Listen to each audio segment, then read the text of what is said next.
We have a brief special word tonight about a very special man whose story you should know about, in part because his story will be told for generations to come. Robert Howard might have been the toughest American alive while he was among us.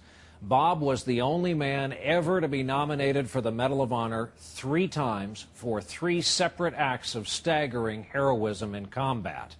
But you can only receive 1 Medal of Honor per lifetime, and so that's what he got in 1971 from President Nixon.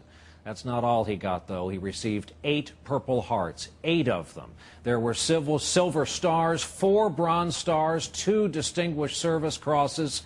It's believed Bob Howard was the most heavily decorated American veteran of the modern era, period.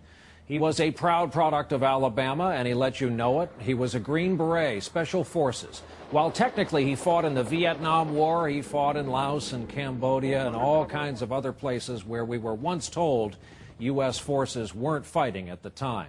In one 54-month period, he was wounded 14 times.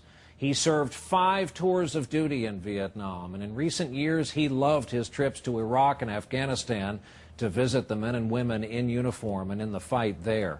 Bob had 2 master's degrees, but for the most part he was a soldier with only 1 employer. When he retired from service back in 2006 as a full colonel, he'd been an employee of the U.S. government in all for 50 years. That old expression, they don't make 'em like him anymore, well, they don't. Bob Howard died today. He was 70 years old. Cancer did what the enemy never could do. It got him and brought him down. He leaves behind 3 children, several grandchildren, a lot of us who were proud to be his friend. In addition, Bob Howard leaves behind a grateful nation.